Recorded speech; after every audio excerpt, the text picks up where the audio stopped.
നമസ്കാരം. മലയാളി വാർത്തയുടെ പ്രിയപ്പെട്ട പ്രേക്ഷകരെ, നീർപ്പുഴയ്ക്ക് സമീപം യുവതിയെ കൊല്ലപ്പെട്ട നിലയിൽ കണ്ടെത്തിയിരിക്കുകയാണ്. അപ്പൻകാപ്പ് നഗറിൽ നിഷ എന്ന 37-കാരിയാണ് കൊല്ലപ്പെട്ട നിലയിൽ കണ്ടെത്തിയിരിക്കുന്നത്. മാത്രമല്ല, ഈ മൃതദേഹത്തിന് 4 ദിവസത്തെ പഴക്കമുണ്ട്. ഇതുമായി ബന്ധപ്പെട്ടുള്ള കൂടുതൽ വിവരങ്ങളിലേക്കാണ് നമ്മളിപ്പോൾ കടക്കുന്നത്. സംഭവത്തിൽ അപ്പൻകാപ്പ് നഗറിലെ സുരേഷ് എന്ന വ്യക്തിയെ 43-കാരനാണ് അറസ്റ്റ് ചെയ്തു പോലീസ്. നിഷ കുറച്ചു നാളുകളായി സുരേഷിന്റെ കൂടെയായിരുന്നു താമസിച്ചിരുന്നത്. മുണ്ടേരി ഏട്ടപ്പാറ നഗറിലായിരുന്നു ഇരുവരും താമസം. നിഷയുടെ മൃതദേഹം ഈ നഗറിൽ നിന്നും, അതായത് ഇവർ താമസിച്ചിരുന്ന ഇടത്തു നിന്നും 1 കിലോമീറ്ററോളം അകലെ നൂൽപ്പുഴയുടെ ചെമ്പാലിയിലാണ് മൃതദേഹം കണ്ടെത്തിയത്. സുരേഷ് നേരത്തെയും കൊലപാതക കേസിലെ പ്രതിയാണ്. 2ാം ഭാര്യ മലച്ചി നഗറിലെ രമണിയെ കൊലപ്പെടുത്തിയ കേസിൽ ഇയാൾ പ്രതിയാണ്. ഇപ്പോൾ ഇതാ കൂടെ താമസിച്ചിരുന്ന മറ്റൊരു യുവതിയും ഇയാൾ കൊലപ്പെടുത്തിയിരിക്കുന്നു. എന്തായാലും എന്താണ് സംഭവിച്ചതെന്നത് ഏറ്റവും പ്രധാനപ്പെട്ട ചോദ്യം തന്നെയാണ്.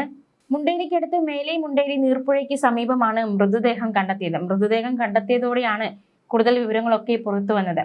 നിഷയുടെ കൊലപാതകം 3 ദിവസം മുമ്പ് തന്നെ നടന്നു. മൃതദേഹത്തിന് അത്രയും ദിവസത്തെ പഴക്കമുണ്ട്. ഈ പ്രതിയെ പോലീസ് ചോദ്യം ചെയ്യുന്നുണ്ട്. സംശയരോഗമാണ് കൊലപാതകത്തിലേക്ക് കലാശിച്ചത് എന്നാണ് നിലവിലെ പോലീസിന്റെ നിഗമനം. കൂടുതൽ വിവരങ്ങളൊക്കെ കൂടുതൽ ചോദ്യം ചെയ്യലിലൂടെ മാത്രമേ മനസ്സിലാക്കാൻ സാധിക്കുകയുള്ളൂ. സംശയത്തെ തുടർന്ന് ഇയാൾ ഈ നിഷയെ ഒരുപാട് മർദ്ദിക്കാറുണ്ടായിരുന്നു എന്ന് പോലീസിന് അയൽവാസികളടക്കം സൂചന നൽകിയിരിക്കുകയാണ്. എന്തായാലും അതിക്രൂരമായ കൊലപാതകമാണ് സംഭവിച്ചിരിക്കുന്നത്. എന്താണ് നിഷയെ കൊല്ലാൻ കാരണമായത് എന്നൊരു ചോദ്യം. നേരത്തെ ഒരു ഭാര്യയെ കൊലപ്പെടുത്തിയ പ്രതിയാണ്. ഇപ്പോൾ കൂടെ താമസിക്കുന്ന മറ്റൊരു യുവതി ഇയാൾ കൊലപ്പെടുത്തിയിരിക്കുന്നു. തീർത്തും ഒരു കൊലപാതക കേസിൽ പ്രതിയായിരുന്ന അയാൾ പുറത്തിറങ്ങി ഇത്രയും കാലം മറ്റൊരു യുവതിക്കൊപ്പം താമസിച്ചു. മാത്രമല്ല, താമസിക്കാനുള്ള അവസരമൊക്കെ ഒരുക്കപ്പെട്ടു എന്നതും ഏറ്റവും ശ്രദ്ധേയമാണ്. എന്തായാലും ഒരു കൊലപാതകം കൂടി അയാൾ യാതൊരു കൂസലുമില്ലാതെ നടത്തിയിരിക്കുന്നു എന്നതാണ് ഏറ്റവും പ്രധാനം. ഇനി നമ്മൾ മറ്റൊരു വാർത്തയിലേക്ക് കൂടി പോവുകയാണ്. കരുവാറ്റയിലെ കൊലപാതകവുമായി ബന്ധപ്പെട്ടുള്ള കൂടുതൽ വിവരങ്ങൾ കൂടി നോക്കാം. നമുക്ക് ഏതുവരെ എത്തിയ അന്വേഷണമൊക്കെ എന്നതടക്കമുള്ള കാര്യങ്ങൾ നമുക്ക് വിശദമായി നോക്കാം. കരുവാറ്റയിൽ വാടകയ്ക്ക് താമസിക്കുന്ന കൊല്ലം സ്വദേശി ശിവൻകുട്ടി ചെട്ടിയാരെ കൊലപ്പെടുത്തിയത് കഴിഞ്ഞ 15-നായിരുന്നു. 17 രാവിലെയാണ് സംഭവം പുറംലോകം അറിഞ്ഞത്. 24 മണിക്കൂറിനകം കുറ്റാരോപിതരെ പോലീസ് പിടികൂടുകയും തൊണ്ടി മുതലായ 4.5 പവൻ സ്വർണം കണ്ടെത്തുകയും ചെയ്തു. എന്നാൽ കുറ്റാരോപിതർ പ്രായപൂർത്തിയാകാത്തവരാണ്. അതുകൊണ്ട് തന്നെ ഇവരെ കരുതൽ തടങ്കലിലാക്കി ഒരാഴ്ച പിന്നിടുകയാണ്. കസ്റ്റഡിയിൽ ചോദ്യം ചെയ്യാനോ സംഭവ സ്ഥലത്തെത്തിച്ച് തെളിവെടുപ്പ് നടത്താനോ പോലീസിന് കഴിഞ്ഞിട്ടില്ല. ന്യൂനമലകൾ ഒരുപാടുണ്ട്. പ്രതികൾ കൗമാരക്കാരായതുകൊണ്ട് തന്നെ പ്രായപൂർത്തിയാകാത്ത പെൺകുട്ടിയുടെ കൊട്ടേഷൻ ഏറ്റെടുത്ത് 3 കൗമാരക്കാർ മൃഗീയമായിട്ടാണ് ഒരു 65-കാരനെ കൊലപ്പെടുത്തിയത്. സമാനതകളില്ലാത്ത കുറ്റകൃത്യമാണ് ഇതെന്ന് പോലീസ് വിലയിരുത്തുന്നത്. ആശയവിനിമയത്തിന് പ്രത്യേകം സിം കാർഡ് എടുത്തത് ഉൾപ്പെടെയുള്ള നടപടി കൃത്യമായ ആസൂത്രണത്തിലേക്ക് വിരൽ ചൂണ്ടുകയാണ്. അതുകൊണ്ട് തന്നെ മുതിർന്നവർ ഉൾപ്പെടുന്ന കേസുകളിൽ പ്രതികളെ പിടികൂടി ആയുധങ്ങളും തൊണ്ടിയും കണ്ടെത്തുന്നതോടെ അന്വേഷണം പൂർത്തിയാകും. ശാസ്ത്രീയ തെളിവ് കൂടി ശേഖരിച്ച് കോടതിയിൽ കുറ്റപത്രം നൽകാനും സാധിക്കും. പക്ഷേ ഈ കേസിലെ നൂലാമാല കാരണം ആരോപിതരെ സംഭവ സ്ഥലത്തെത്തിച്ച് തെളിവെടുക്കുക എന്ന പ്രാഥമിക നടപടി പോലും പൂർത്തിയാക്കാൻ കഴിഞ്ഞിട്ടില്ല. 16-നും 18-നും മധ്യേ പ്രായമുള്ളവർ കൊലപാതക കേസിൽ ഉൾപ്പെട്ടാൽ അവരെ മുതിർന്നവരായി പരിഗണിച്ച് വിചാരണ നടത്താനാകും. ജുവനൈൽ ജസ്റ്റിസ് ബോർഡാണ് ഇക്കാര്യത്തിൽ തീരുമാനം എടുക്കുന്നത്. കരുവാറ്റ കേസിൽ പ്രതികളായ 3 കൗമാരക്കാരെ ഈ രീതിയിൽ വിചാരണ നടത്താനുള്ള അപേക്ഷയുമായി അന്വേഷണ ഉദ്യോഗസ്ഥർ ബോർഡിനെ സമീപിച്ചിരുന്നു. നിർണായകമായ 5 CCTV ദൃശ്യങ്ങൾ പോലീസ് ശേഖരിക്കുകയും ചെയ്തു. ഹരിപ്പാട് റെയിൽവേ സ്റ്റേഷനിൽ നിന്നുള്ളതാണ് ആദ്യ ദൃശ്യം. നഗരത്തിൽ KSRTC ജംഗ്ഷനിൽ നിന്നുള്ള ദൃശ്യവും കിട്ടി. കരുവാറ്റിൽ ശിവൻകുട്ടി ചെട്ടിയാർ വാടകയ്ക്ക് താമസിക്കുന്ന വീട്ടിലേക്ക് കുറ്റാരോപിതർ നടന്നുപോയതിന്റെ 2 ദൃശ്യങ്ങൾ സമീപത്തെ വീടുകളിലെ ക്യാമറകളിൽ പതിഞ്ഞിട്ടുണ്ട്. കുറ്റകൃത്യത്തിന് ശേഷം മടങ്ങിപ്പോകുന്നതിന്റെ ദൃശ്യവും പോലീസ് ശേഖരിച്ചു. പ്രതികൾ ഹരിപ്പാട്ടെത്തി കരുവാറ്റയിലെ വീട്ടിൽ കയറി കൊലപാതകവും മോഷണവും നടത്തിയ ശേഷം മടങ്ങിയതായി വ്യക്തമാക്കുന്ന ഈ ദൃശ്യങ്ങൾ കേസിലെ നിർണായകമായ ഡിജിറ്റൽ തെളിവുകളാണ്.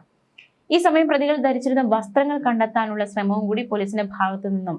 ഈ 67-കാരന്റെ കൊലപാതകവും കവർച്ചയും ആസൂത്രണം ചെയ്തെന്ന് പോലീസ് കണ്ടെത്തിയ 13-കാരിയായ കൊച്ചുമകളുടെ വിശദമായ മൊഴി കോഴിക്കോട് ജില്ലാ ചൈൽഡ് പ്രൊട്ടക്ഷൻ ഓഫീസർ രേഖപ്പെടുത്തും. പെൺകുട്ടിയെ കൗൺസിലിംഗ് നടത്തി മൊഴി രേഖപ്പെടുത്തണമെന്നാവശ്യപ്പെട്ട് പോലീസ് ശിശുക്ഷേമ സമിതിക്ക് അപേക്ഷ നൽകിയിരുന്നു.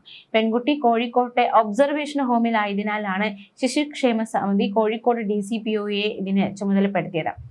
മുത്തശ്ശൻ ദുരുദ്ദേശത്തോടെ മോശമായി പെരുമാറിയതിലെ പക കാരണമാണ് കൊലപാതകം നടത്താൻ ആൺ സുഹൃത്തിനോട് ആവശ്യപ്പെട്ടതെന്നായിരുന്നു 13-കാരി ആദ്യം പോലീസിന് നൽകിയ മൊഴി. എന്നാൽ വീട്ടിലെ അലമാരയിൽ സൂക്ഷിച്ചിരുന്ന സ്വർണം താൻ മോഷ്ടിക്കാൻ ശ്രമിക്കുന്നത് മുത്തച്ഛൻ കണ്ടെന്നും ഇത് പുറത്തറിയാതിരിക്കാനാണ് കൊല ആസൂത്രണം ചെയ്തതെന്നും പെൺകുട്ടി പിന്നീട് മൊഴി മാറ്റുകയായിരുന്നു. പെൺകുട്ടിയുടെ മൊഴി അനുസരിച്ച് 2 സംഭവങ്ങൾ നടന്നിരിക്കുന്നത് 14-ാം തീയതി രാത്രി 8 മണിക്കും 9 മണിക്കും ഇടയിലാണ്. ഇതിൽ ഏത് സംഭവമാണ് ശരി അതറിയുകയാണ് അടുത്ത പോലീസിന്റെ ലക്ഷ്യം. കുട്ടി ഇങ്ങനെ മൊഴി മാറ്റുന്നതും അന്വേഷണ സംഘത്തിന് വലിയ രീതിയിൽ അവരെ അക്ഷരാർത്ഥത്തിൽ വെട്ടിലാക്കുന്നതായി മാറിയിരുന്നു. ക്ലിനിക്കൽ സൈക്കോളജിസ്റ്റിന്റെയും കൗൺസിലറുടെയും സാന്നിധ്യത്തിൽ കൗൺസിലിംഗിലൂടെ പെൺകുട്ടിയുടെ മൊഴി രേഖപ്പെടുത്തണമെന്നാവശ്യപ്പെട്ട് പോലീസ് ശിശുക്ഷേമ സമിതിക്ക് അപേക്ഷയും നൽകിയിട്ടുണ്ട്. 15-ാം തീയതി രാത്രിയാണ് ഹരിപ്പാട് കരുവാറ്റയിലെ വാടക വീട്ടിൽ ഗൃഹനാഥൻ കൊല്ലപ്പെട്ടത്. സംഭവത്തിൽ കൊച്ചുമകളും ആൺ സുഹൃത്തും ഉൾപ്പെടെ 4 പേരെയാണ് പോലീസ് പിടികൂടിയത്. 3 ആൺകുട്ടികൾ ചേർത്തല മൈത്തറയിലെയും പെൺകുട്ടി കോഴിക്കോട്ട് ഒബ്സർവേഷൻ ഹോമിലുമാണുള്ളത്. 3 ആൺകുട്ടികളെ കസ്റ്റഡിയിൽ കിട്ടാനുള്ള പോലീസിന്റെ അപേക്ഷ ജുവനൈൽ ജസ്റ്റിസ് ബോർഡ് 29-ന് പരിഗണിക്കും. അതേസമയം ഈ സംഭവം സുപ്രീം കോടതിയുടെ നിരീക്ഷണം കൂടി ഇനി ഉണ്ടാകും. 8-ാം ക്ലാസ്സുകാരി ഉൾപ്പെടെ 4 കൗമാരക്കാർ ആസൂത്രിതമായി ഈ നടത്തിയ കൊലപാതകം ദേശീയ തലത്തിലും ചർച്ചയായ സംഭവമാണ്. സുപ്രീം കോടതി നിയോഗിച്ച ബാലാവകാശ നിയമ വിദഗ്ധർ കുറ്റാരോപിതരായ കുട്ടികളുമായി വീഡിയോ കോളിലൂടെ സംസാരിച്ചിരുന്നു. കോഴിക്കോട്ടെ നിരീക്ഷണ കേന്ദ്രത്തിൽ കഴിയുന്ന പെൺകുട്ടിയുമായും ചേർത്തല മൈത്തറയിലെ നിരീക്ഷണ കേന്ദ്രത്തിൽ കഴിയുന്ന ഈ കൗമാരക്കാരുമായിട്ടാണ് സംസാരിച്ചത്. ഈ കുട്ടികൾ കുറ്റാരോപിതരാകുന്ന കേസിന്റെ വിചാരണ വേളയിൽ അടക്കം സുപ്രീം കോടതി നിയോഗിക്കുന്ന നിയമ വിദഗ്ധരുടെ നിരീക്ഷണവും ഉണ്ടാകും. ഇതിന്റെ ഭാഗമായാണ് കരുവാറ്റ കേസിലെ ഇടപെടൽ എന്നാണ് നിയമ വിദഗ്ധരുടെ നിഗമനം. ഹൈക്കോടതി കേന്ദ്രമായ കേരള നിയമസഹായ സമിതിയിലെ അംഗങ്ങൾ മായിത്തറയിലെ നിരീക്ഷണ കേന്ദ്രത്തിലെത്തി 3 കുട്ടികളുമായി സംസാരിച്ച് വിവരം ശേഖരിച്ചിരുന്നു. വരും ദിവസം ഇവർ കോഴിക്കോട് പോയി പെൺകുട്ടിയെയും കാണും. അപൂർവമായ കേസെന്നാണ് ഇതിനെ വിലയിരുത്തുന്നത്. എന്തായാലും ഇനി അടുത്ത ഘട്ടം വിവരശേഖരണത്തിനും തൊണ്ടി മുതൽ കണ്ടെത്തുന്നതിനും സംഭവ സ്ഥലത്ത് തെളിവെടുക്കുന്നതിനുമായി കുറ്റാരോപിതരെ കസ്റ്റഡിയിൽ വിടണമെന്നതാണ് അടുത്ത നിർണായകമായ ഘട്ടം. കൊലപാതക ശേഷം വീട്ടിൽ നിന്ന് സ്വർണ്ണാഭരണങ്ങൾ മറ്റും നഷ്ടപ്പെട്ടിരുന്നു. തൊണ്ടി മുതൽ കണ്ടെത്തേണ്ടതായിട്ടുണ്ട്, മോഷണം മുതൽ കണ്ടെത്തേണ്ടതായിട്ടുണ്ട്. കുറ്റാരോപിതർ കയ്യൂർ ഉപയോഗിച്ചാണ് കൃത്യം നടത്തിയത്. ഇത് എവിടെ നിന്ന് വാങ്ങിയെന്ന് കണ്ടെത്തണം. കൊല്ലത്ത് നിന്ന് തീവണ്ടിയിൽ ഹരിപ്പാട്ടെത്തി ഇവർ ഓട്ടോറിക്ഷയിലാണ് കരുവാറ്റയിൽ വന്നത്. ഇവർ ഓട്ടോറിക്ഷ ഡ്രൈവർ തിരിച്ചറിയുമോ എന്നും പരിശോധിക്കണം. ഈ വിവരങ്ങൾ പോലീസിന് വേണ്ടി senior public prosecutor juvenile justice ബോർഡിനെ അറിയിച്ചത്. കുറ്റാരോപിതർ പ്രായപൂർത്തിയാകാത്തവരായതിനാൽ ചോദ്യം ചെയ്യലിന് പകരം അഭിമുഖം നടത്താനേ അനുമതി കിട്ടൂ. ക്ലിനിക്കൽ സൈക്കോളജിസ്റ്റിന്റെ സാന്നിധ്യം ഉണ്ടാകണം. കസ്റ്റഡിയിൽ വിടുന്നതിന് എക്സ്കോർട്ട് മൂവ്മെന്റ് എന്നാണ് പറയുന്നത്. അതിസുരക്ഷയോടെ മാത്രമേ ഇവരെ പോലീസിനെ കൊണ്ടുപോകാൻ സാധിക്കൂ. സ്വകാര്യത സംരക്ഷിക്കാനുള്ള ഉത്തരവാദിത്തം പോലീസിനുണ്ട്. അങ്ങനെ ഒരുപാട് നിയമക്കുരുക്കുകളൊക്കെ ഉണ്ട്. ഇവരെ സംരക്ഷിക്കേണ്ടതായിട്ടുണ്ട്. ഇവരുടെ ഐഡന്റിറ്റി വിടരുത് എന്നൊരു കാര്യമുണ്ട്. എന്തായാലും നിർണായകമായ ഒരു കേസാണ്. ഒരു അക്ഷരാർത്ഥത്തിൽ ഒരു കുഴയൽ അല്ലെങ്കിൽ എന്താണ് കാരണം എന്ന ഒരു കാര്യത്തിൽ, കൊലപാതകത്തിന്റെ മോട്ടീവ് എന്താണെന്ന കാര്യത്തിലൊക്കെ നിർണായകമായ കണ്ടെത്തൽ നടത്തേണ്ടതായിട്ടുണ്ട്. ന്യൂസ് ഡെസ്ക് മലയാളി വാർത്ത.